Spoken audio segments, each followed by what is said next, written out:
The day I returned home was the day the shadows of my past finally caught up with me.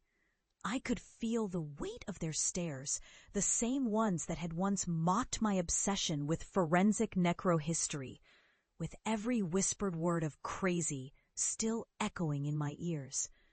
Years ago, I was the family disgrace, the delusional coroner who had dared to expose the city's hidden horrors, only to be scorned and cast aside. Now I was a warning. A specter of vindication wrapped in the chilling recognition that came from uncovering truths that many still preferred to ignore. As I stepped through the creaking door of my childhood home, the familiar sense of my mother's cooking mingled with an unsettling tension that hung in the air like a storm cloud. My family sat around the dining table, my mother, father, and the siblings who had once laughed at my passion for the macabre. They looked up, their expressions a mix of surprise and something else, something darker that I could almost taste on my tongue. "Look who decided to grace us with their presence," my brother sneered, the familiar edge of derision sharp enough to cut. "The necro-nerd returns. What's next, a lecture on the anatomy of the undead?" I forced a smile, but the warmth didn't reach my eyes. "I'm here to share what I've learned," I said, my voice steady despite the tremor of my heart. Some things are better understood than ignored. Their laughter echoed around the room, a cacophony of disbelief that felt like daggers against my resolve.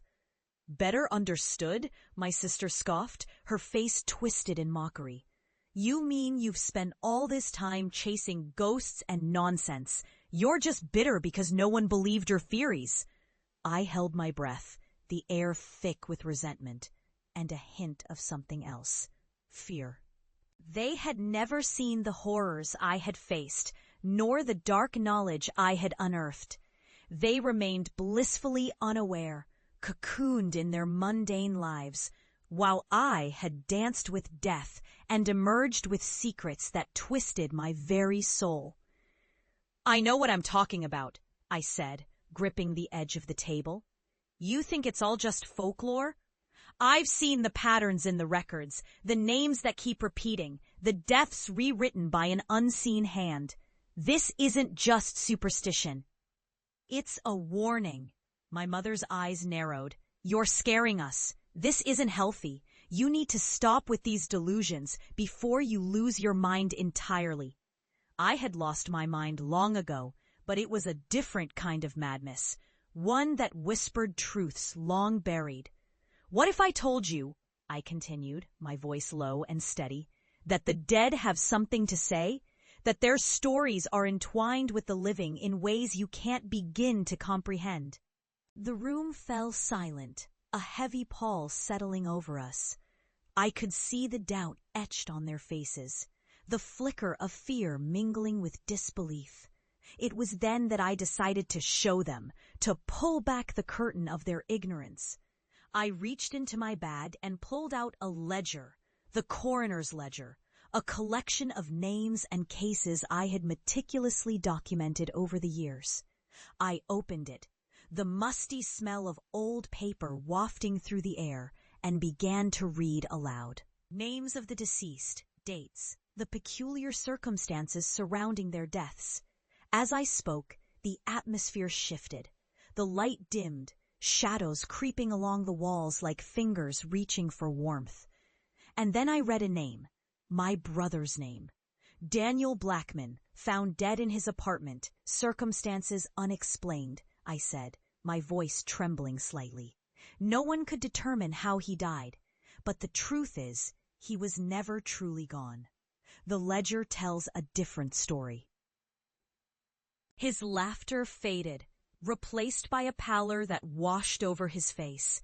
"That's not funny. You're not serious," I continued, my heart racing, my pulse thrumming in my ears. "Every name in this ledger is a thread woven into a tapestry of deaths, deaths that echo through time, repeating like a dark symphony. Those who dismiss them are only inviting the horrors to return." The room was thick with dread, my family's faces etched with disbelief and a dawning terror. My mother's eyes widened, her hands trembling as she reached for my father, who sat frozen in place, the color drained from his face.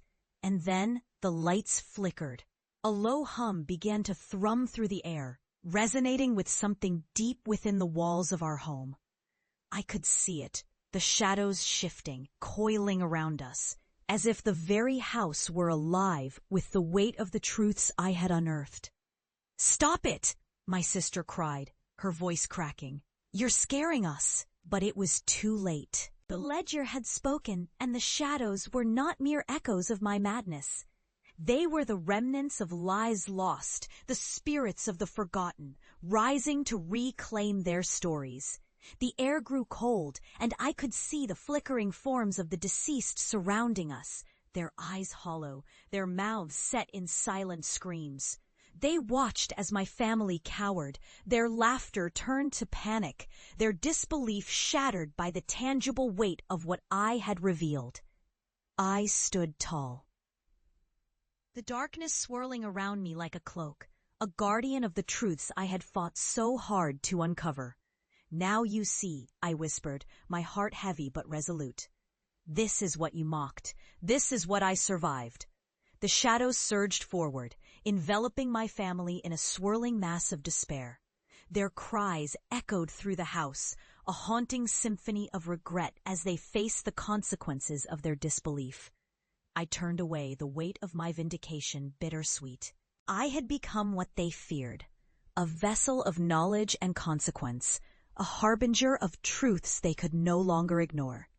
As I walked into the night, I carried with me the chilling realization that I was not just a witness to the horrors of the past. I was a part of them, forever marked by the shadows of their scorn. And as the door closed behind me, I took one last look, knowing they would never forget the price of their disbelief. The ledger had settled its accounts, and now the weight of the past would haunt them, just as it had haunted me.